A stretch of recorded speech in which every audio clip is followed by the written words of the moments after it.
नमस्कार, मैं हूं अंशिता। अब तो खुद केंद्रीय मंत्री ने इस बात पर मोहर लगा दी कि महाराष्ट्र सरकार में सब कुछ ठीक नहीं है। नेता नाखुश हैं। हमेशा अपने बेबाक बयानों के लिए सुर्खियों में रहने वाले नितिन गडकरी ने कहा कि जो लोग मंत्री बनने की इच्छा रखते थे वो अब दुखी हैं क्योंकि मैदान में भीड़ हो गई है और उन्हें नहीं पता कि उन्हें अपने सिले हुए सूट का क्या करना चाहिए। उन्होंने आगे कहा कि जो मंत्री बनने वाले थे वो ये सोचकर नाखुश हैं कि क्या उनकी बारी कभी आ पाएगी, इतनी भीड़ हो गई है।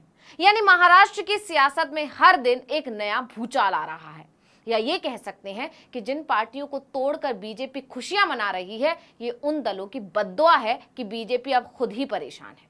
क्योंकि गडकरी के बयान के अलावा पंकजा मुंडे के ऐलान ने भी बता दिया कि बीजेपी का ये फैसला उसके नेताओं को रास नहीं आया है। अजीत पवार के महाराष्ट्र सरकार में शामिल होने के बाद से लगातार ये दावा किया जा रहा है कि आलाकमान के इस फैसले से ना तो बीजेपी नेता और ना ही शिंदे गुट के नेता खुश हैं। हालांकि महाराष्ट्र सरकार इन दावों को खारिज कर रही है।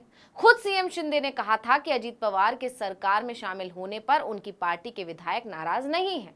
लेकिन अब पंकजा मुंडे ने खुलकर अपनी नाराजगी जाहिर कर दी है।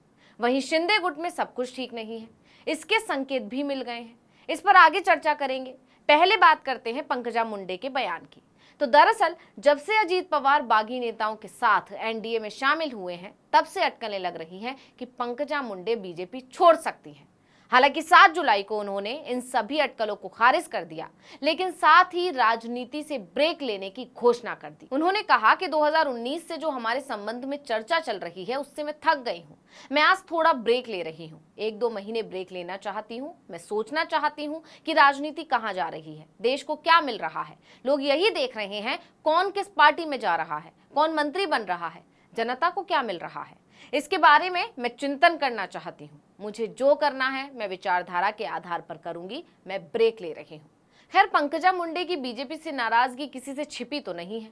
वो कई मौके पर इसे जाहिर कर चुकी हैं, लेकिन इस बार तो बीजेपी के इस फैसले से इतनी आहत हुई हैं कि उन्होंने ब्रेक लेने की घोषणा कर दी। हालांकि राजनीति के जानकारों का दावा है कि पंकजा मुंडे अब दूसरा विकल्प तलाश रही हैं। आपको याद भी होगा, जून में एक कार्यक्रम में पंकजा मुंडे ने अपना दर्द बयां करते हुए कहा था कि वो तो बीजेपी को अपना मानती हैं, लेकिन बीजेपी उन्हें अपना नहीं मानती। एक कार्यक्रम में उन्होंने कहा था कि मैं बीजेपी में हूं, लेकिन बीजेपी मेरी नहीं हो सकी है। पंकजा यहीं नहीं रुकी थी। उन्होंने ये भी कहा था कि अगर पिता से झगड़ा हो जाए तो भाई के पास जा सकते हैं। राष्ट्रीय समाज पार्टी मेरा मायका है। उन्होंने कहा कि मैं किसी चीज से नहीं डरती, डरना हमारे खून में नहीं है। अगर कुछ नहीं मिला तो मैं खेत में गन्ना काटने जाऊंगी। मुझे किसी चीज का स्वार्थ, आशा और इच्छा नहीं है। उनके इस बयान ने खलबली मचा दी थी। मुंडा के इस रवैये और बयान के बाद राजनीति के गलियारों में चर्चाएं शुरू हो गई थी कि क्या पंकजा मुंडे राष्ट्रीय समाज पार्टी का दामन थामने वाली हैं? क्या पंकजा मुंडे पार्टी से नाराज हैं? हालांकि जैसे ही कयास लगे, चंद्रशेखर बावनकुले आगे आ गए। उन्होंने कहा कि बीजेपी नेता पंकजा मुंडे पार्टी से नाराज नहीं है। उनका पूरा भाषण मैंने देखा और सुना। उनके बयान को गलत तरीके से पेश किया गया है और अब एक बार फिर पंकजा ने बयान देकर सभी के कान खड़े कर दिए हैं। लेकिन इस बार खास बात यह है कि इस बार बीजेपी इस पर मिट्टी डालने की कोशिश नहीं कर रही है, बल्कि खुद डिप्टी सीएम देवेंद्र फडणवीस ने कहा कि पार्टी में कई लोगों को यह फैसला पसंद नहीं आया है। महाराष्ट्र के डिप्टी सीएम और बीजेपी के नेता देवेंद्र फडणवीस ने प्रतिक्रिया देते हुए कहा कि ऐसा नहीं है कि एनसीपी का हमारे साथ आने का ये फैसला सभी लोगों को पसंद आया होगा। हम जानते हैं पंकजा मुंडे का एनसीपी से संघर्ष रहा है। पंकजा मुंडे राष्ट्रीय नेता हैं, बीजेपी के राष्ट्रीय नेता उनसे बात करेंगे। पंकजा बीजेपी में है, बीजेपी के लिए काम करेंगी। यानी फडणवीस ने इस बात पर मोहर लगा दी कि पंकजा मुंडे पार्टी से नाराज हैं और सिर्फ वो ही नहीं, दूसरे नेता भी नाराज हैं। अच्छा, ऐसा नहीं है कि सिर्फ बीजेपी खेमे में ही ऐसी उथल पुथल है। शिंदे खेमे में भी मची हुई है, जिसके संकेत मिले सीएम एकनाथ शिंदे और डिप्टी सीएम देवेंद्र फडणवीस की मुलाकात से।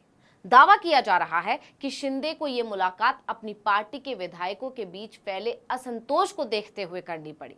इसको लेकर शरद पवार वाली एनसीपी ने तंज कसा है। शरद पवार गुट ने कहा कि इससे यह साबित होता है कि कैबिनेट में एनसीपी विधायकों को शामिल करने को लेकर शिंदे गुट की शिवसेना और बीजेपी में सब ठीक नहीं है। शरद पवार गुट के प्रवक्ता महेश तापसे ने कहा कि शिंदे गुट के विधायकों को लगता है कि अगर अजीत पवार और उनके विधायकों को बड़े पद मिले तो उन्होंने जिस वजह से बगावत की थी वो तो खराब हो जाएगी। महेश तापसे ने यह भी दावा किया कि मंत्री पद मिलेगा या नहीं। शिवसेना के विधायक इस बात को लेकर आश्वस्त नहीं है। उन्होंने कहा कि शिंदे के विधायक इस बात को लेकर परेशान हैं कि वो फिर से मतदाताओं का सामना कैसे करेंगे। देर रात हुई ये मुलाकात साबित करती है कि विधायकों के बीच चिंता का माहौल है। दरअसल एनसीपी इसलिए घेर रही है क्योंकि 6 जुलाई की सुबह ही महाराष्ट्र की राजनीतिक स्थिति पर महाराष्ट्र के सीएम एकनाथ शिंदे का बयान आया था। उन्होंने नाराजगी की बातों को अफवाह बताया था और कहा था कि गलत अफवाह फैलाने से हमारे गठबंधन पर कोई असर नहीं पड़ेगा।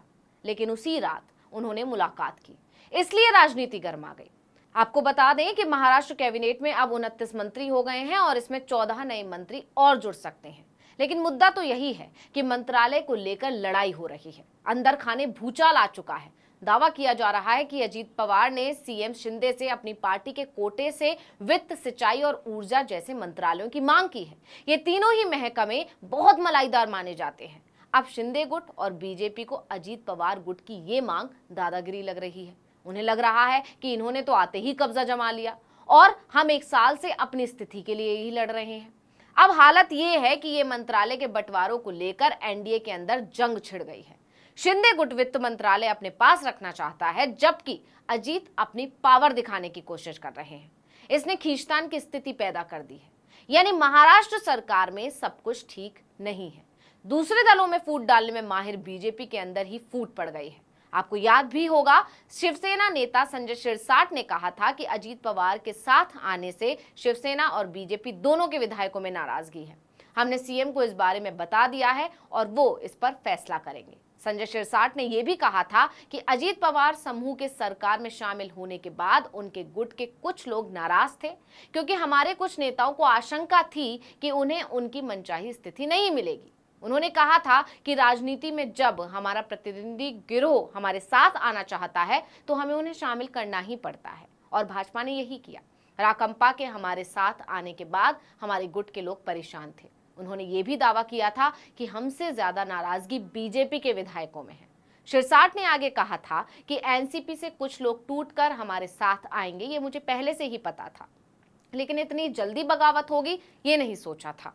हमें किसी और की जरूरत नहीं थी। अब हमारे अपने लोगों के बीच में असमंजस की स्थिति है, क्योंकि एनसीपी के खाते में जो 9 मंत्री पद गए हैं उनमें से कई ऐसे मंत्री पद थे जो शिवसेना बीजेपी को आने वाले थे। हालांकि अभी तक तो बात दबी रखी थी, लेकिन अब पंकजा मुंडे के बयान और देर रात हुई शिंदे फडणवीस की मुलाकात ने सच्चाई सामने ला दी है कि अंदर खाने चल रही खींचतान से बीजेपी अब खुद परेशान हो गई है।